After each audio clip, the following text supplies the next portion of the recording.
o Sintel, historicamente, né, para o movimento sindical, sendo uma sindicalista, eu tenho que parabenizar esse sindicato. Antes mesmo de cumprimentar as nossas amigas que estão aqui, porque eu preciso, nesse momento, resgatar que agora, nesse exato momento, nós estamos fazendo justiça, né? Essa justiça tão sonhada pelo povo, principalmente pelas mulheres, em especial nós, mulheres negras. Então, agradecer imensamente a oportunidade de estar aqui e dar parabéns a toda essa diretoria e vida longa ao Sintel. Bárbara e Noêmia, a gente não combinou, né? Mas como é bom assim, sem combinar, e a gente está na primavera, Bárbara, ao contrário das primaveras árabes, né, que vem ocorrendo, que o movimento neoliberal instalado desde o final da década de 70 na humanidade, são várias primaveras árabes que são produzidas, né, nos territórios onde o capital deseja extrair os bens naturais, né, os antigos recursos naturais que agora a gente reconhece que é um bem natural. Eu vou começar a nossa provocação aqui com a nossa Malunga, né? Vamos trazer aqui um pouquinho da nossa linguagem, Malunga, companheira, Noêmia. Noêmia, que eu já morro de inveja que é baiana, já morro. Meu sonho é ganhar esse título de baiana. Noêmia, Primavera Literária Afro-Brasileira. Aonde a gente pode encontrar os elementos para a gente alcançar uma via, e eu acho que não deve ser única nessa via, para a gente ter uma sociedade objetivamente antirracista. É um prazer estar aqui, agradeço o convite da FLIV Rio, é uma honra estar aqui com vocês todos. Eu trouxe aqui um pendrive, eu queria até passar umas imagens, é possível? Um PowerPoint? Mas eu já posso ir respondendo para vocês, já de orelhada aqui. Eu pensei, em primeiro lugar, quando eu fui convidada para abordar essa questão da luta antirracista, eu pensei, que é o que eu botei ali no pendrive, né, fiz uma esquematização, e começar pela minha área e focar na minha área, no trabalho que eu estou desenvolvendo, que foi, por exemplo, na minha dissertação de mestrado. Eu fiz a minha dissertação de mestrado, se chama Primavera Literária Afro-Brasileira. Silenciamentos, apagamentos, reinvenção. A escrita de mulheres negras e sua inserção no mercado editorial. Então, nesse livro, eu abordo a questão da escrita de mulheres negras, né? E também o resgate da memória e da obra de autoras como Maria Firmina dos Reis, Alta de Souza, Ruth Guimarães, Anajá Caetano, entre outras. Então, partindo dessa premissa, eu começo dizendo o seguinte: a educação, né, primeiramente, porque através da educação que se pode fazer uma transformação social.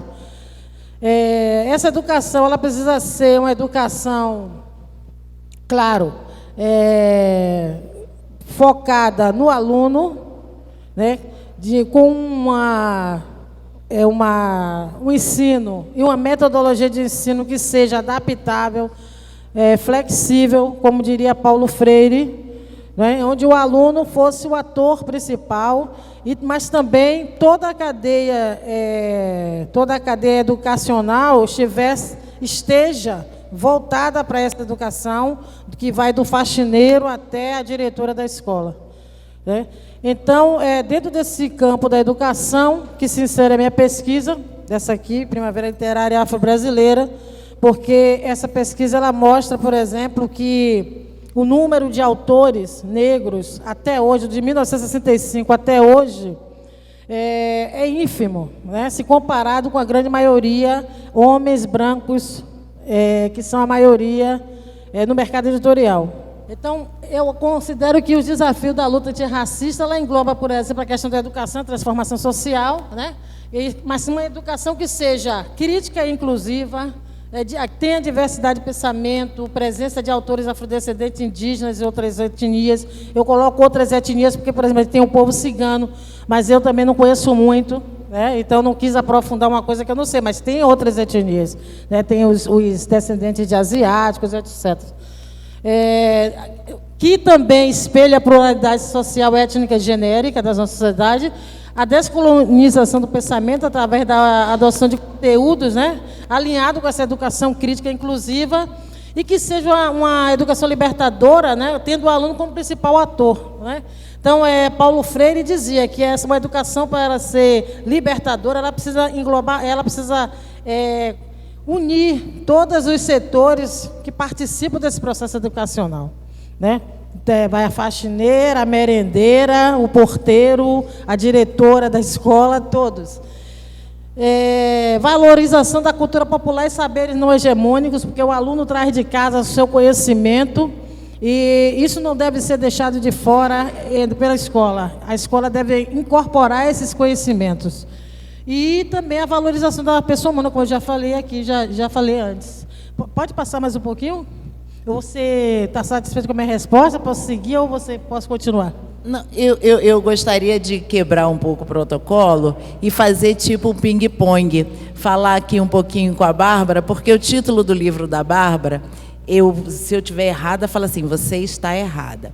Na minha concepção, ele traz esses elementos que ela coloca ali, mas numa forma que associa mais a pessoa, o ser, àqueles itens, a questão do gênero, a questão a questão da raça, a questão da mulher, né? Da mulher, porque assim, fala do gênero de forma mais ampla, mas assim, vamos trazer o gênero para o nosso campo, para o campo da mulher, né? Para o campo desse ser que é tão matável, dessa cidadania que é tão inconclusa.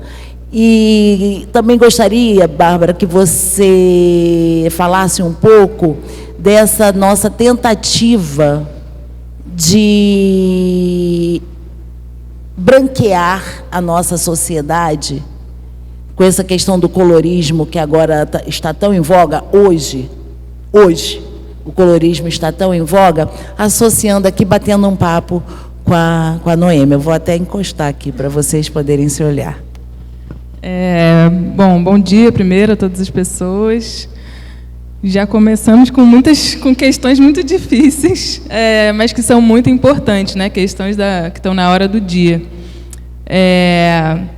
Eu estava olhando ali, né, a apresentação da Noêmia, e para mim é muito, muito especial estar aqui também com ela, com esse debate, porque, embora eu seja professora, né, como foi apresentado, professora adjunta da Universidade do Estado do Rio de Janeiro, na verdade eu sou professora da educação básica, né, também, porque eu trabalho no CAP, que é aqui perto, inclusive, né, eu trabalho no Instituto de Aplicação, então eu dou aula para licenciandos, mas eu dou aula para adolescentes, para jovens, né, para crianças, embora eles não queiram admitir que eles são crianças.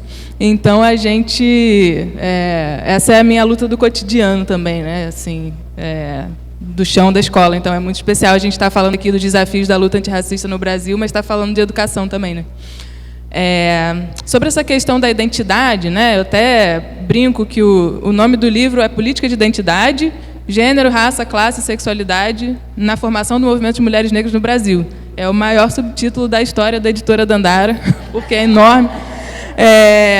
Mas porque todos esses elementos são elementos que precisavam estar ali, né? Eu não podia tirar nenhum. Não, eu vou tirar a sexualidade porque eu vou tirar o gênero, eu vou tirar... Todos esses elementos são elementos que constituem a nossa sociedade, que constituíram o movimento de mulheres negras historicamente, né?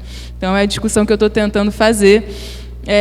que também é uma discussão, assim como o debate do colorismo, é um debate que eu acho que é uma coisa que eu queria abordar um pouco aqui hoje, que é esse debate da identidade e do identitarismo, né? Que tem sido uma acusação, tem sido um conflito no debate da esquerda, né? Do campo progressista, ou sei lá, uma certa culpabilização de uma coisa que está sendo chamada de identitarismo, das pautas identitárias, que são aquelas que estão atrapalhando, de alguma forma, né, a esquerda ou a luta social, e que esse livro, mas muitos outros livros, muitos outros autores, muitos militantes estão discutindo isso em vários aspectos, né? Primeiro, a ideia de que o maior identitário, nesse sentido da acusação de todos os tempos, é o branco europeu, né? Que reivindica uma identidade, que luta por essa identidade, pela hegemonia dessa identidade, né? Mas esse título, Política de Identidade, ele é um título que eu não inventei da minha cabeça, uma expressão que eu não inventei da minha cabeça, é uma expressão que vem de um texto muito importante, que não sei se vocês conhecem, né? Quem não conhece eu recomendo que dê uma procurada, que é um manifesto político de um coletivo chamado Combahee River Collective, né? Coletivo do Rio Combahee, que é um coletivo de feministas negras norte-americanas, socialistas, lésbicas, dos anos 70, e elas vão defender um conceito de política de identidade, que é o que eu estou tentando recuperar aqui, que é o contrário, é uma outra coisa dessa acusação de identitarismo, né? Elas estão dizendo assim, olha, nós, como mulheres negras, lésbicas, da classe trabalhadora, a gente está defendendo aqui que a gente tem que fazer política a partir de quem nós somos e das experiências que nós vivemos. Você não precisa convencer nenhuma mulher negra, por exemplo, de que existe desigualdade, de que a sociedade não é justa e de que a gente precisa criar estratégias para lutar contra essas desigualdades, porque a gente vive isso, né? Individualmente e coletivamente. A gente vive no sofrimento, mas a gente vive nas estratégias, a gente vive na organização política. Então, política de identidade, nesse sentido, aparece como uma política que vem da experiência vivida, da experiência coletiva, de resistência, de organização, né? Então, é uma outra coisa, né? E o último ponto que eu queria falar sobre isso é que, nesse debate, né, das acusações de identitarismo, a gente tem uma disputa acontecendo entre o sentido do que é a classe trabalhadora no Brasil, né? Quando vem alguém que se diz da esquerda e fala assim, vocês são os identitários são quem está falando de raça, são quem está falando de gênero, são quem está falando de LGBT, e isso aí é longe da classe trabalhadora, vocês estão esquecendo a classe trabalhadora. Quando essas pessoas fazem essa acusação, elas estão dizendo que a classe trabalhadora não é composta por pessoas racialmente diversas, por pessoas com diferentes gêneros, né? Quando elas fazem essa acusação de identitarismo, elas estão dizendo que a classe trabalhadora é masculina, branca, né? E que não é a realidade da classe trabalhadora do Brasil. A classe trabalhadora do Brasil é uma classe trabalhadora precarizada, é uma classe trabalhadora muito feminina em muitos aspectos, né? Os lugares do mercado de trabalho que estão ocupados, os trabalhos, os postos mais precarizados são ocupados por pessoas negras, por mulheres negras, né? Tem todo o debate do trabalho de cuidado, enfim. Então, a gente também, quando faz essa conversa, está disputando esse sentido de quem é a classe, né? A classe, o identitarismo, na verdade, é uma falácia, né? A classe trabalhadora é diversa. Bárbara, olha, você deu o toque para eu voltar aqui para a Noêmia, e Noêmia não fica nervosa, sem ansiedade, respira. Não, porque a Noêmia trouxe aqui para a gente que a literatura, né, o campo editorial, ele é branco, né, ele é masculino, e converge exatamente nessa questão que ela está falando da política da identidade, do identitarismo, e a Noêmia já tem aqui uma estratégia que é educacional, né? Você propõe uma estratégia educacional, é isso, Noêmia? Você quer continuar a sua apresentação? A luta antirracista, ela pode ter várias facetas, certo? A Bárbara está dando aula no CAP, Ela está trazendo a questão da sexualidade. E daí incluiria ali, botar como a Angela Davis fala de mulheres, raça e classe. Eu coloco sexualidade e território. Completo logo o pacote, porque isso também faz parte, né? Território. Você está, onde você está? Na periferia, na Zona Sul, na favela, no asfalto, né? Mas não é que eu estou restringindo isso à questão educacional. Eu estou colocando a questão educacional para poder centrar no meu trabalho. Entende? Então, eu quis colocar o meu trabalho, a partir do meu trabalho, do trabalho que eu fiz nessa dissertação de mestrado, porque, para focar, né? Mas a gente poderia falar também de várias formas. Mulheres que fazem trabalhos comunitários, fazem ações, né? Dentro das empresas, ações antirracistas, né? Agora as propagandas.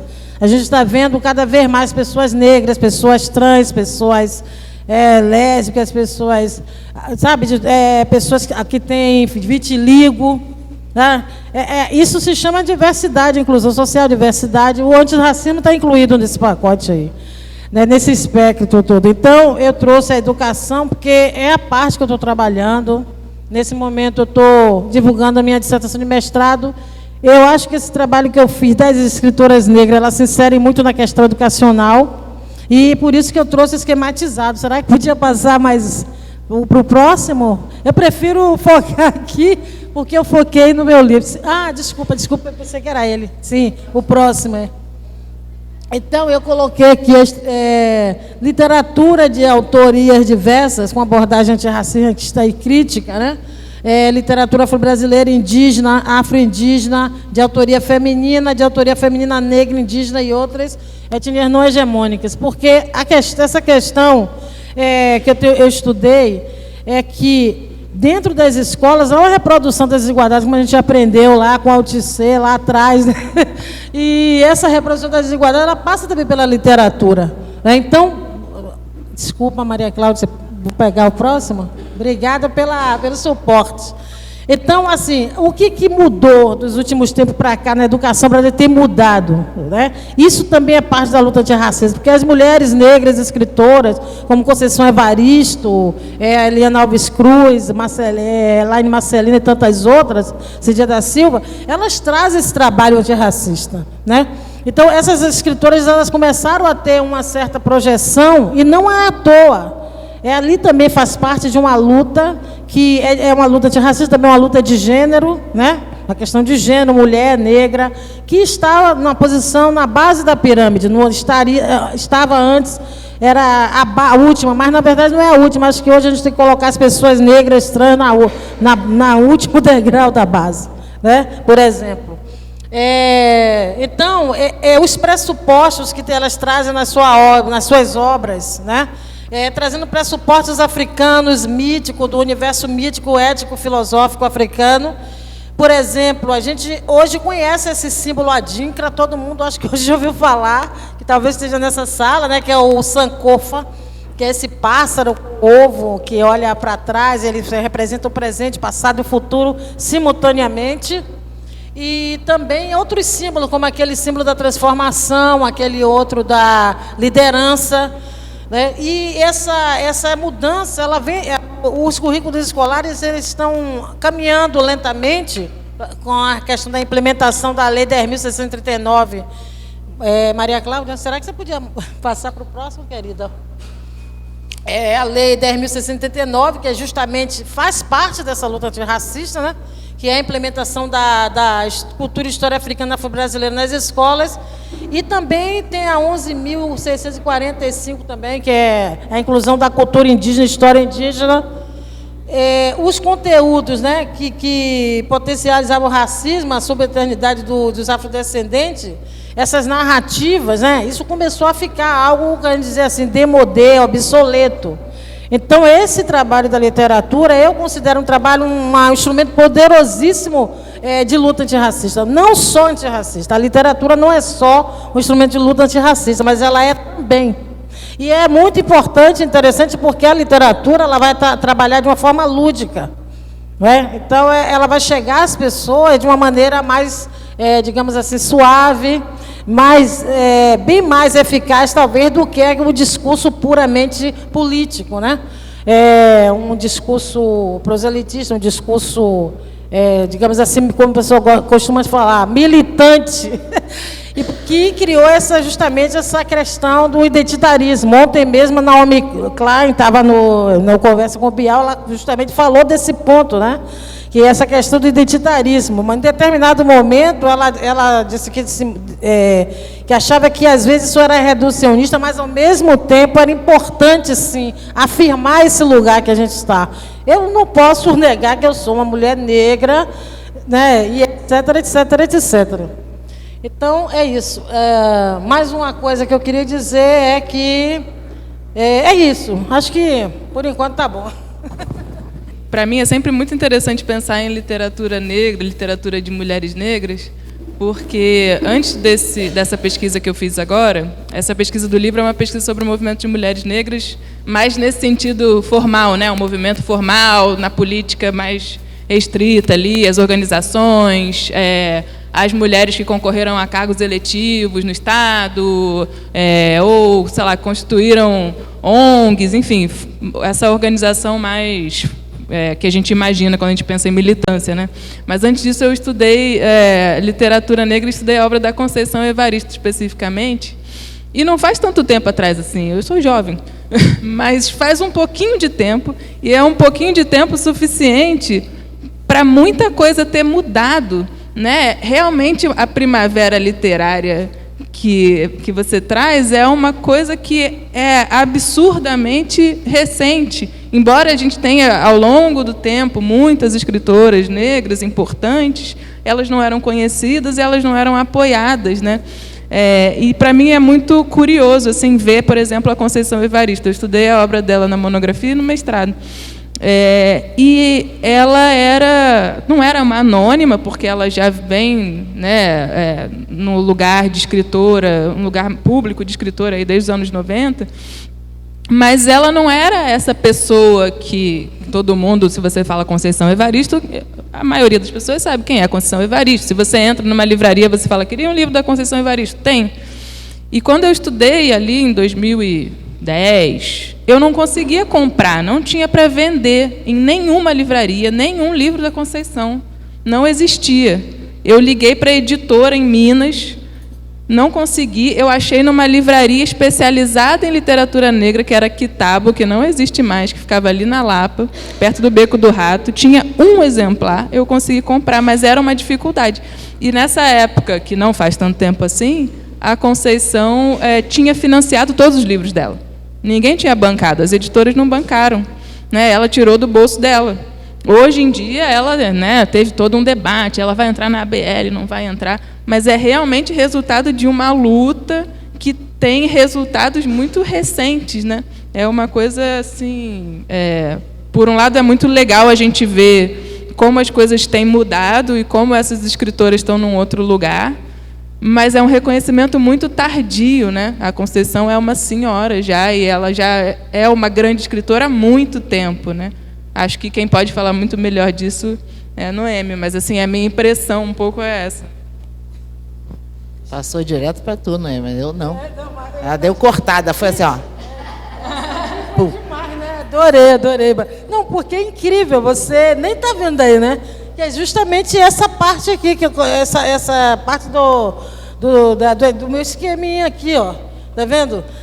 Que essas autoras aqui, Maria Firmina, Ruth Guimarães, Carolina, Alta de Soanajá, essa Maria Firmina, ela é uma escritora que ela escreveu em 1859 um livro chamado Úrsula, que é um livro que traz várias questões, inclusive abolicionista. Isso é recente a descoberta da Maria Firmina dos Reis. Isso foi uma revolução na cabeça das pessoas. Ela foi a primeira escritora, não só do Brasil, a primeira mulher a escrever um livro no Brasil, nem a mulher a escrever um livro no Brasil, nessa América do Sul toda. E tem mais, a Conceição Evaristo, ela foi até minha vizinha, eu nem sabia quem ela era.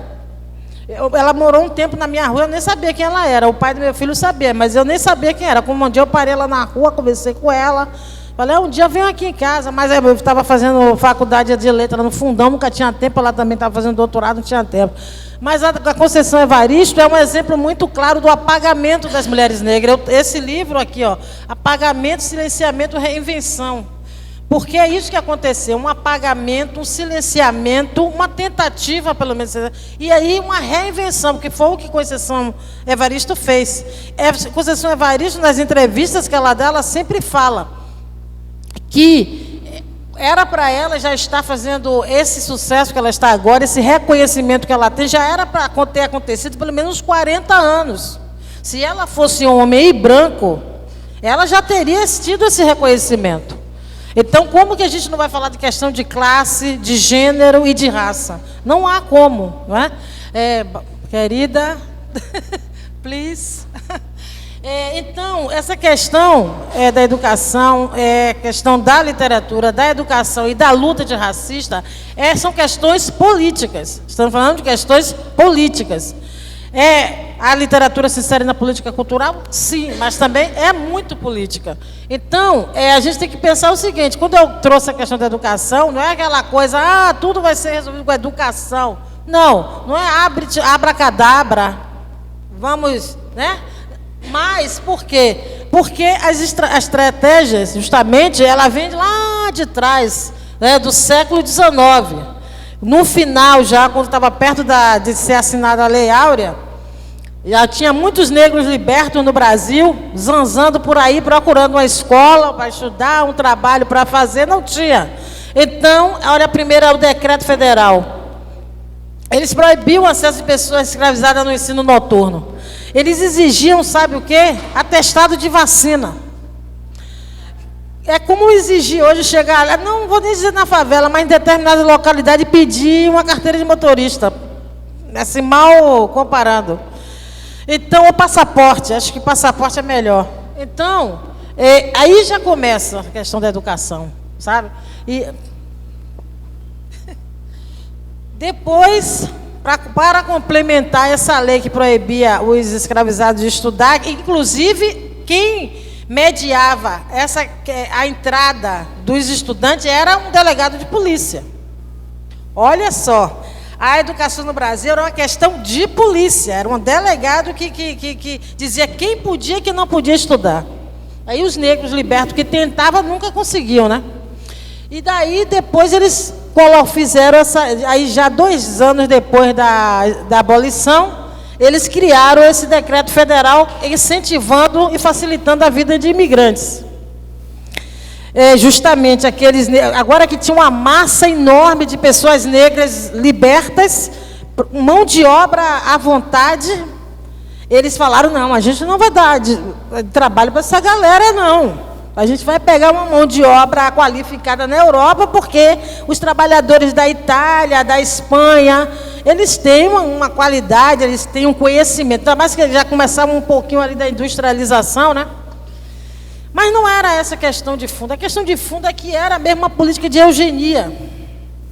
Então, isso jogou um mundo de gente no trabalho precário, sabe, no submundo, e depois teve a lei da vadiagem, aí depois teve a lei de não sei o quê, a lei de, sabe assim, a coisa vem escalando, né? Please. Então, é importante trazer essa questão de fundo lá atrás, no período da abolição, porque quando a gente fala que Maria Firmina dos Reis, ela é um marco na história do Brasil, essa mulher tinha que estar sendo estudada nas escolas, nos currículos escolares. Ela lançou um livro em 1859. Sabe o que é isso? Na América do Sul inteira, nenhuma mulher fez isso. Era uma mulher afrodescendente, porque ela, segundo a história deles, o pai dela era branco, a mãe era escravizada, e do Maranhão, que era a periferia do Brasil na época, né? Que os grandes acontecimentos literários aconteciam no Rio de Janeiro, São Paulo, onde tinha aqueles grandes clubes de escritores, né? Então, Maria Firmina já é um marco. Tem essa outra escritora aqui que morreu com 22 22 anos, eu acho, 23, Alta de Souza, ela lançou um livro na virada do século 19 para o 20, e com prefácio de Olavo Bilac.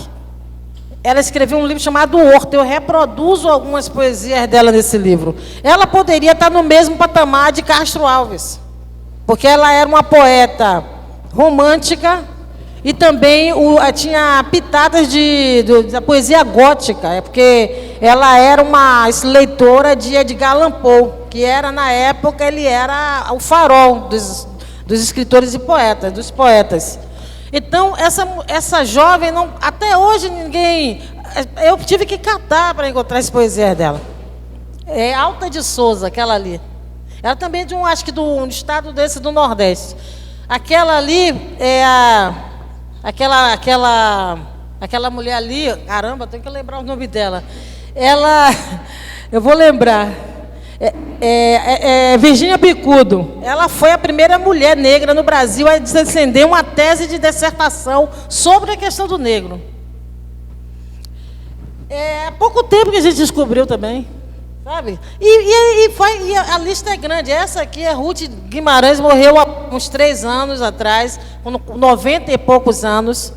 Ela escreveu um livro chamado Água Funda, que, segundo os estudiosos, assim como eu, descobriram que ela foi inspiração de Guimarães Rosa para escrever Grandes Sertões Veredas. Mas o livro dela fez um grande sucesso. Ela é amiga de Guimarães Rosa. Aqui no livro tem uma foto dela com ele. Ele era um fã do trabalho dela. Depois que ele escreveu o livro, o trabalho dela foi colocado para escanteio. Ela nunca mais ficou 50 anos sem aparecer em lugar nenhum. Agora que ele está sendo descoberto por algumas pessoas. Eu mesmo não consegui comprar ainda. Tá? E os outros, a Aline França, uma baiana, essa aqui até eu conheço pessoalmente, que também escreveu um livro em 1980 chamado A Mulher de Aleduma e Negão Doni. Ela fez um tour pela Europa, participou de vários eventos, a Feira de Bruxelas e tudo, e no Brasil ela não conseguiu um espaço para lançar uma edição de qualidade ou uma segunda edição. Né? Então, a literatura é política. Eu fico muito à vontade, porque é muito político. A literatura é um instrumento de transformação social que é fascinante, né? É meu lugar de conforto. E para fechar, para não tomar muita palavra, posso continuar aqui ou você quer que eu pare? Pode continuar aí. Bom, então, aqui a questão da teoria. A questão da teoria, né? Essas duas mulheres aqui são duas mulheres negras incríveis. Todo mundo conhece Lélia Gonzalez, né? E ela já falava de múltiplas desigualdades nos anos 70 e 80. Ela falava de múltiplas desigualdades, inclusive a Angela Davis, ela disse que conheceu Lélia num evento desses acadêmicos nos Estados Unidos, conversou muito com Lélia, ficou muito fascinada com as ideias dela, né? E pegou muitas coisas também. Foi uma troca justa ali. E Lélia falava de múltiplas desigualdades, né? Que é quando essas desigualdades se interseccionam, né? E essa Kimberly Crenshaw, que é uma jurista americana, afro-americana, em 1989 ela cunhou esse termo interseccionalidade. Então é isso que a Bárbara falou, a interseccionalidade é raça, é gênero, território, classe, né? Então, quando todas essas questões elas se cruzam, como a gente costumava falar são temas transversais à educação. Na verdade, eu estou trazendo aqui isso, temas transversais à educação. É preciso que os educadores estejam preparados para lidar com essas questões, porque um educador ele precisa ter minimamente uma visão crítica da realidade que a gente vive. Senão, o processo educacional ele vai falhar. Porque como que um aluno vai chegar na escola esbaforido porque, às vezes, ele saiu da comunidade, tinha uma batida policial, ele chegou lá com a roupa amassada, ou o menino teve um problema em casa, ou não tomou o café da manhã, e a professora não tem a capacidade de entender que aquele aluno ele precisa de um suporte além da educação propriamente dita. Se esse professor não tiver essa visão crítica, esse senso crítico e até um certo letramento, não só racial, mas também social, socioeconômico, racial, o processo educacional vai falhar, certo? Ai, por favor. E na minha leitura, toda essa questão do apagamento, né, que é uma questão política, concordo em muito com a fala da Noêmia, é uma questão que é base da luta de classe, que é uma estratégia do opressor, a questão do apagamento. Como você, nesse seu estudo da política da identidade, nesse seu estudo que correlaciona essa questão fiquei muito emocionada quando a Angela Davis falou que quem ensinou para ela essa questão da interseccionalidade foi Lélia Gonzalez. Como você pode nos ajudar agora, nesse momento, nessa organização, né, de uma forma, numa estratégia mais pragmática, para que a gente possa realmente alcançar essa dimensão da luta antirracista? Isso que eu falei mais cedo, né? Entender que a classe social não é uma dimensão da economia, ela é composta, isso é uma coisa que estou tentando propor um pouco nesse livro, né?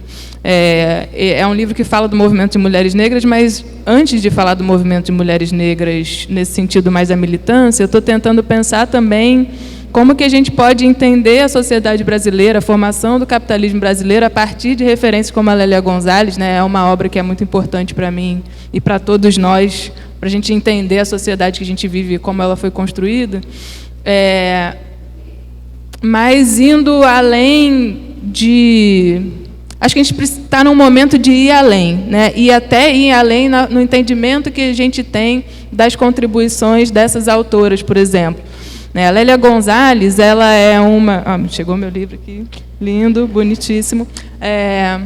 Mas ela é subdimensionada na contribuição que ela tem para a gente entender o Brasil. Ela não é uma intelectual que está falando sobre a negritude, ou sobre gênero, ou sobre as mulheres negras. Ela é uma intérprete do Brasil. Mas ela tem...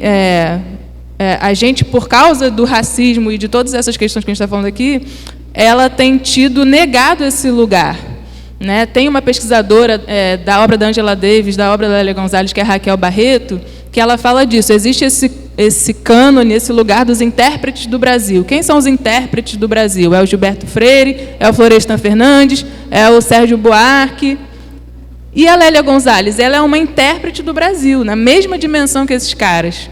Porque ela está pensando a sociedade brasileira como um todo. E ela está... Os primeiros textos da Lélia, né, se a gente pega essas coletâneas que saíram muito recentemente, mais uma coisa, né, que tem a ver com isso, a questão editorial. Recentemente saiu uma coletânea com os textos da Lélia, é de 2020. Antes disso, para esse livro aqui, a referência que eu usei não foi esse de 2020, porque eu defendi 2020. Eu usei uma coletânea que tinha sido feita por uma união de coletivos pan-africanos de São Paulo, independente, que foi publicada em 2018 também, muito recente, porque os textos estavam soltos, né? Então, é uma violência, é um apagamento, né? Mas nos primeiros textos ali dos anos 70 da Lélia, ela tem referenciais muito múltiplos para ela chegar nesses conceitos, né, nesse entendimento de múltiplas desigualdades e tal. Ela não está falando só de gênero e raça, ela está tentando entender a formação do capitalismo brasileiro e como o racismo foi central para a formação do capitalismo, como é central. Eu acho que esse é um desafio, e aí parece que eu estou falando um monte de coisa teórica, que não tem nada a ver, que você está me perguntando da prática. Mas é a prática, né? E esse é um desafio que a gente tem, o quanto as coisas estão juntas. Essas reflexões teóricas, elas não são teóricas porque elas estão falando da realidade, né?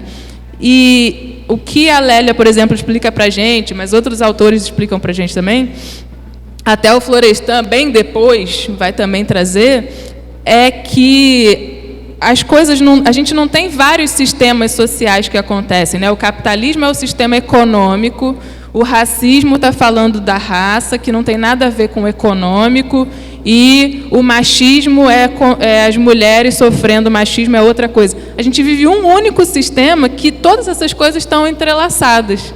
O racismo, ele é central para o capitalismo depende do racismo. Então, a gente não tem como fazer lutas separadas. É óbvio que a gente se organiza em movimentos sociais que são diferentes, né? Movimentos sociais que são mistos, movimentos sociais que são específicos, movimento de mulheres negras, movimento negro, movimento feminista, né? Tem os movimentos específicos, mas a gente precisa pensar em espaços que todos nós estejamos juntos. O sindicato é um desses espaços, né? Um espaço que a gente possa construir solidariedade, porque todas essas questões elas estão internamente relacionadas. Sem o racismo, o capitalismo não sobrevive. Isso é uma coisa que a gente precisa entender para poder pensar nossas estratégias de organização e de luta. Não só porque o racismo puxa o salário para baixo. O racismo puxa o salário da classe trabalhadora para baixo. O racismo também é um elemento que faz com que a classe trabalhadora, diversa como ela é, os trabalhadores, eles comecem a se diferenciar, a colocar ali... Tem uma velha história que a esquerda tradicional fala que o movimento negro divide a classe, que o movimento feminista divide a classe, mas quem divide não são os movimentos, quem divide é o próprio racismo. O racismo cria essas, que a gente sabe, há muitos anos, que a raça é uma realidade social, não é uma realidade biológica. Mas se ela é uma realidade social, por isso, porque ela fica nos distanciando uns dos outros, ela dificulta que a gente esteja junto. Porque ela cria essas desigualdades, que são reais, que são concretas. Então, a Lélia Gonzalez é uma analista, uma intérprete do Brasil e uma intérprete do capitalismo brasileiro. Ela fala nesses termos. Ela vai mostrando, mostrando a situação da população negra brasileira no mercado de trabalho, a situação das mulheres negras no mercado de trabalho brasileiro, e ela mostra, olha como funciona o capitalismo brasileiro, olha a relação que a escravidão tem, olha como a escravidão criou uma certa situação para as mulheres negras no Brasil, e aí, quando a gente tem uma transição para o capitalismo, isso vai se transformando. Então, esse tipo de abordagem dessas mulheres, principalmente, é muito importante porque tem consequência nas nossas estratégias de luta. Eu acho que esse é o grande lance, da gente estar aqui podendo discutir isso, a gente poder perceber o quanto essas coisas estão internamente relacionadas. Não é só que elas se cruzam casualmente, elas estão internamente relacionadas porque o sistema precisa disso para reproduzir essas desigualdades e para dificultar que a gente transforme ele. Então, acho que eu fico feliz que a obra da Lélia Gonzalez finalmente esteja sendo retomada, a gente tenha mais acesso, porque era difícil mesmo, a gente não tinha isso sistematizado, tinha um PDF solto lá no Google, tinha outro, agora a gente tem isso sistematizado, mas acho que é muito importante a gente conseguir entender o quanto essas coisas estão misturadas para a gente poder criar cada vez mais espaços de solidariedade, entendendo que essas coisas estão juntas, e superar talvez o desafio, e eu acho que esse é um grande desafio, de dentro desses espaços coletivos, a gente tem que ter muito cuidado para não colocar, que nem no livro didático, no livro didático tem lá o assunto Revolução Francesa, aí tem um box, Revolução Haitiana, é um box. O box é um assunto que ninguém lê, mas está lá se você for reclamar que não está. Então, acho que a gente, às vezes, reproduz isso na militância. A gente tem o sindicato X. Aí o sindicato X tem o grupo que trata da raça. Mas todas as outras discussões, elas não estão, todos os outros espaços não estão tratando? Tem que ter o grupo que trata, tem que ter a secretaria, tem que ter. Mas essa discussão tem que passar por todos os espaços. E esse é um desafio que eu acho que a gente tem. Aí a gente vai voltar para vocês, para você falar um pouquinho e encerrar sua fala, Noemi, e falar assim que vocês combinaram bem, sem falar nada comigo. E para você falar um pouquinho, para a gente tornar esse momento cada vez mais leve, apesar de todas as angústias que passamos, apesar do que está acontecendo na Palestina, no Líbano, apesar da guerra, da indústria, que tem um propósito, essa indústria da guerra. Falar um pouquinho da sua poesia. falar um pouquinho da sua poesia e falando, e de novo, né, para trazer que não existe esse apagamento, né, que a mulher negra também é poeta. Antes de finalizar, eu queria fazer uma observação, né, da fala da Bárbara. É uma classe trabalhadora que ela é assim vamos dizer, ela tem uma cara, não tem, se tiver, ela vai ter uma cara branca, talvez, não sei se você tem isso que eu quis dizer. E isso é interessante porque a minha tese de doutorado é sobre a música afrodiaspórica, que eu estou estudando essa questão do apagamento negro, né, em determinados gêneros musicais, e existe isso no country, por exemplo, de dizer, essa é a música da classe trabalhadora, que na verdade não é a música negra que veio da senzala. Eles dizem, não, essa é a música da classe trabalhadora branca. Então, quando eles dizem, essa é a música da classe trabalhadora, eles estão dizendo classe trabalhadora branca. Porque desconsidera que tem negro ali. Por quê? Porque na cena não tem negro. Então, subentende-se, é a música da classe trabalhadora, para não dizer que é uma música negra. Isso é muito interessante. Essa estratégia de apagamento, né? Que ela vai se transmutando. Agora, com relação a essa questão que você falou de Lélia, você falou assim, não, porque Lélia não é uma pensadora que veio falando de mulheres negras, ela é uma pensadora que fez o Brasil. Eu queria frisar esse ponto. Primeiro, é a questão também do capitalismo que você fala. Se a L. James, que é um historiador do Caribe que viveu na Inglaterra, foi o primeiro historiador a escrever sobre essa questão do capitalismo e escravidão. Ele escreveu um livro chamado Capitalismo e Escravidão, você deve conhecer. Ele fala justamente o contrário. Ele fala que foi a partir da escravidão transatlântica, ele e vários, né? Todos os grandes historiadores, né? Polanyi, todos esses concordam que o capitalismo só floresceu por causa da escravidão. Ou seja, a base do capitalismo é a escravocrata. Então, dito isso, você coloca, o capitalismo se alimenta do racismo. Não necessariamente, porque o capitalismo é filho do racismo, do colonialismo e da escravidão, certo? Porque quando os europeus foram à África e pilharam tudo, né? Dali a Europa começou a se alimentar das riquezas africanas. E foi essa riqueza, depois a mão de obra escravizada, que produziu riquezas cada vez em maior número, ao ponto da gente ter uma expansão comercial, que naquela época já existia o que a gente chamou de commodity. Inclusive, Eric Wolff diz que em um determinado momento a venda e compra de escravizados e aquele tráfico era tão intenso que o próprio negro era uma commodity. Era conhecido como marfim negro.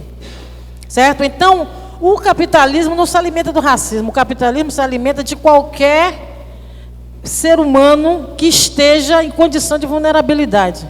Porque na Inglaterra, quando o capitalismo floresceu, nas colônias, o escravizado, ele estava dentro do sistema capitalista já. Ele era a base do capitalismo que estava florescendo. Só que ele não tinha nenhum retorno, ele estava numa condição subhumana, né? Abaixo do lumpen proletariado, né? E o trabalhador na Inglaterra, aquele trabalhador engajado, ele estava quase próximo do escravo, mas ele estava um degrau ou dois acima do escravizado. Então, o sistema capitalista se aproveitava de crianças, mulheres. Então, no Brasil, a gente vai dizer que o capitalismo pode, sim, se alimentar do racismo, mas essa premissa do racismo, ela não sei, porque ele vai se alimentar de pessoas negras, pessoas brancas, pessoas idosas, crianças, entende? O racismo entra aí, mas como que o racismo entra? O racismo é a estrutura, ele vem com a escravidão, né? Então, assim, eu fiquei pensando sobre isso, essa questão de que o capitalismo se alimenta do racismo, né? Eu acho que o capitalismo é filho da escravidão. Olha, a gente está abrindo aqui uma nova mesa de debate. É só para dar uma... né? Porque os historiadores todos grandes que estão né, na ponta dessa questão, eles dizem, só existe capitalismo porque houve escravidão. O capitalismo só floresceu e chegou ao nível que chegamos graças à colonização e escravização. Então, para fechar, você pediu uma poesia, é isso? Por favor, né? Bom, aqui eu estou mostrando esse estudo da UNB que mostra o nível de apagamento, de exclusão, né, das escritores, não só mulheres, mas também homens. Etnia também, tá vendo? Não brancos, olha, tá vendo? E para finalizar, eu queria frisar só isso aqui, pode ser? Tem um tempinho? Eu prometo que eu leio a poesia. Bem pedido.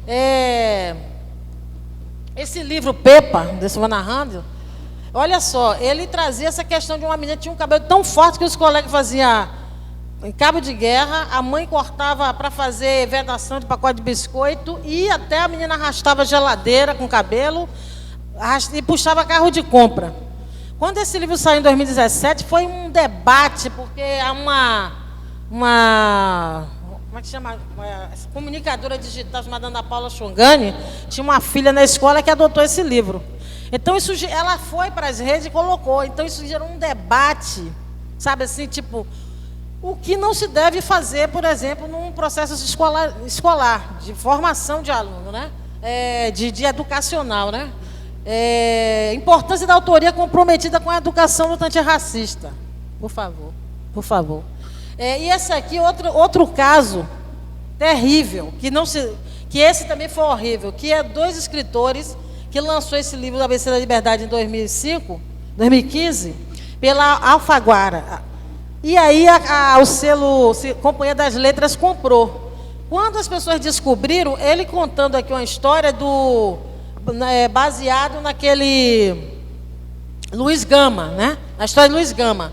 Então, ele conta que as crianças vieram no porão do navio e, como não tinha nada para fazer, elas foram brincar de escravo de Jó. Depois, elas brincavam de pular correntes. Que tal? Não, o livro é assim, um absurdo, do começo ao fim. 2 homens escreveram isso, 2 homens brancos.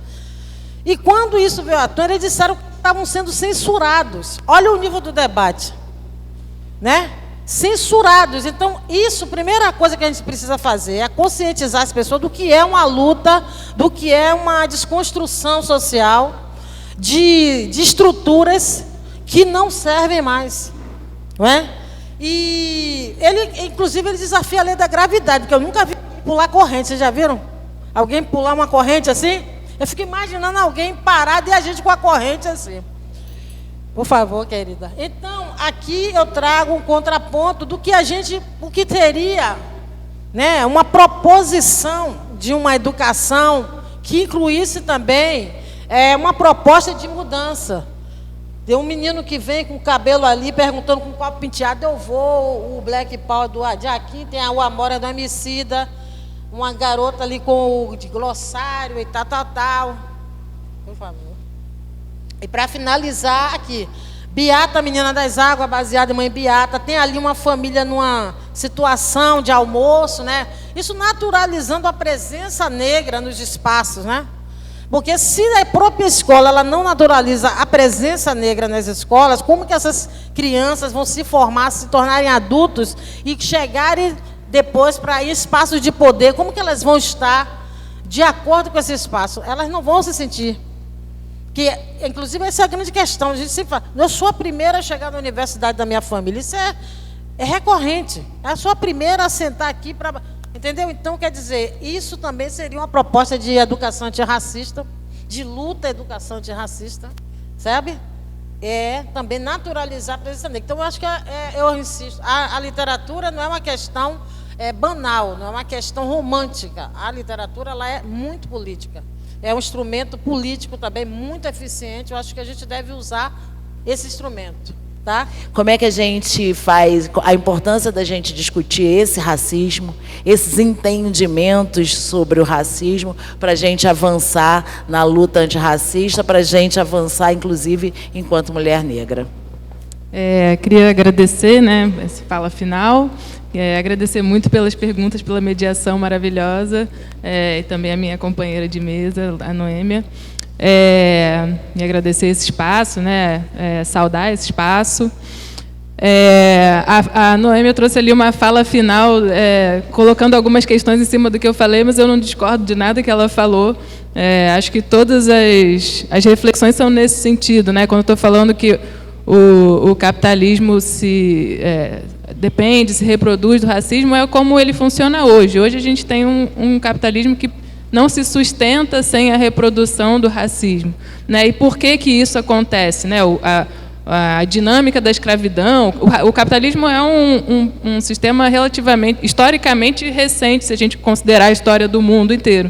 Mas ele vem, como você colocou, né, trazendo todos esses autores, a partir de uma experiência da escravidão moderna, né? E a escravidão moderna que vai criar o racismo moderno como a gente conhece e que vai ser uma das bases de sustentação desse capitalismo, que inclui outras bases, né?